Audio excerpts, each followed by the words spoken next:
Atualmente, quando pensamos no islamismo, é comum que associemos a religião à sua terra natal, o Oriente Médio.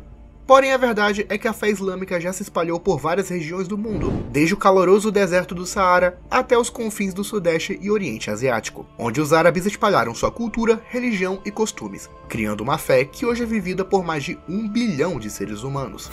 Na América, onde a cultura e religião é respectivamente greco-romana e cristã, a implantação do islamismo parece ser algo distante, mas isso não significa que nunca houve uma tentativa de fazê-lo.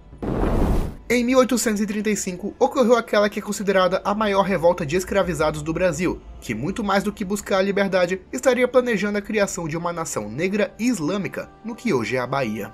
Quer saber mais? Então fique até o final do vídeo. Antes do vídeo começar, quero dizer que a intenção aqui é unicamente ensinar história. Não queremos abrir nenhum debate religioso, nem ofender a crença de ninguém. Nosso papel aqui é unicamente contar sobre um episódio esquecido da história brasileira, porém bem curioso. E se caso tivesse dado certo, talvez mudaria todo o rumo da história da nação. Desde já peço que deixe seu like, se inscreva no canal, ative o sininho de notificações e siga nossas páginas paralelas. Tudo isso ajuda muito no crescimento e evolução do canal. Sem mais delongas, vamos ao vídeo.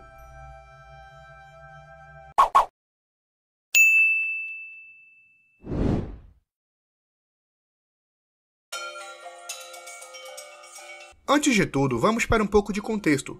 Quem eram os malês? Originários dos atuais Benin, Nigéria, Gana e vários outros, malês eram os africanos que seguiam a fé islâmica, realizando trabalhos de comerciantes, professores e administradores, além de serem grandes conhecedores do Alcorão, o livro sagrado do Islã. Não à toa, a palavra malê é derivada de Imalê, que significa muçulmano na língua iorubá.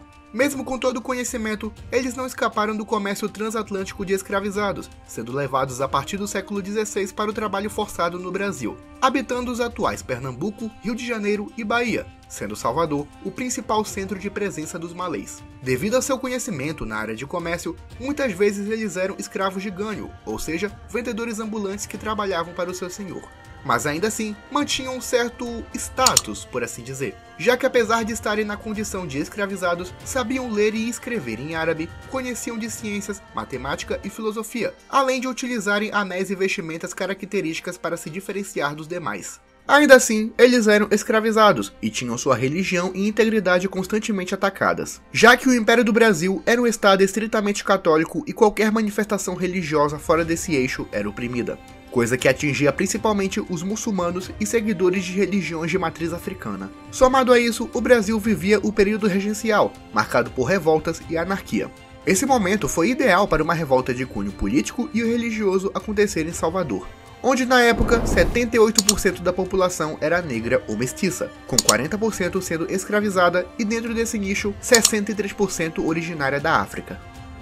Foi então que um grupo de muçulmanos começou a organizar uma verdadeira jihad na Bahia. Seus líderes foram os escravizados Pacífico Licutã e o líder religioso Maulama Arruna, que começaram a comprar armas para uma revolta prevista para acontecer no final de janeiro de 1835, já que nesse dia quase toda a população estaria na igreja de Nosso Senhor do Bonfim, celebrando uma festa local, deixando o centro da cidade praticamente vazio pela manhã. Os revoltosos então tomariam conta da cidade, gerando incêndios em vários locais na intenção de distrair a polícia e libertar todos os malês de Salvador, iniciando a dominação da cidade, que seria seguida pela invasão dos municípios vizinhos. No processo, os brancos, mestiços e negros que não seguiam a fé islâmica seriam mortos ou escravizados. Em poucas palavras, seria uma verdadeira revolução que teria como resultado a criação de um estado governado pela Sharia, onde agora é o estado da Bahia. Um fato curioso é que em determinado momento os malês puderam ter apoio do Império Otomano, já que o sultão do país era considerado o defensor da fé islâmica a nível mundial. Em determinados momentos da história, os otomanos inclusive ajudaram muçulmanos na Ásia e África, na intenção de proteger seus irmãos de fé. No entanto, como toda revolução, tiveram traidores e espiões. A maioria deles, negros cristãos e pessoas de baixa renda, fazendo correr pela cidade o boato de uma revolta negra que ocorreria a qualquer momento, coisa que deixou a polícia preocupada. Após uma denúncia anônima, às 10 da noite do dia 24 de janeiro, a polícia cercou a casa de Manuel Calafante, ex-escravizado que cedia sua casa à reunião dos malês. Naquele momento, haviam mais de 80 negros armados no sótão da casa, esperando para a revolta que começaria no dia seguinte. No entanto, a polícia praticamente já sabia de tudo. Por isso, quando a porta foi arrombada, uma enxurrada de homens saiu pelas janelas e portas da casa, iniciando de maneira antecipada a revolta dos malês. Era agora ou nunca.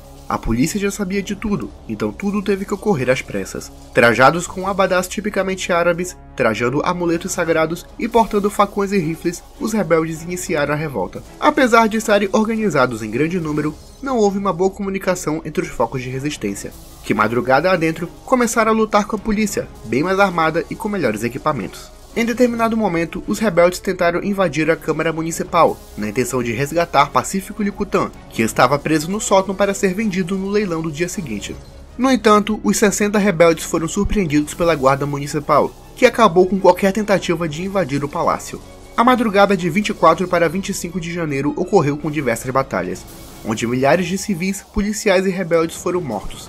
Pouco antes de amanhecer, os últimos rebeldes se depararam com o quartel de cavalaria do bairro do Comércio, que terminou com a morte e rendição dos combatentes, acabando de uma vez por todas com o projeto islâmico na Bahia.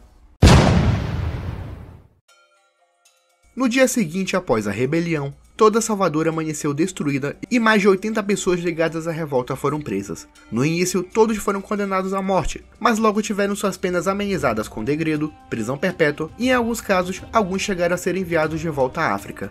Por muito tempo, a revolta dos malês foi vista como mais uma das muitas revoltas regenciais do Brasil, mas hoje ela é reverenciada na cultura afro-brasileira, além de ter sido a única rijada ocorrida na América do Sul.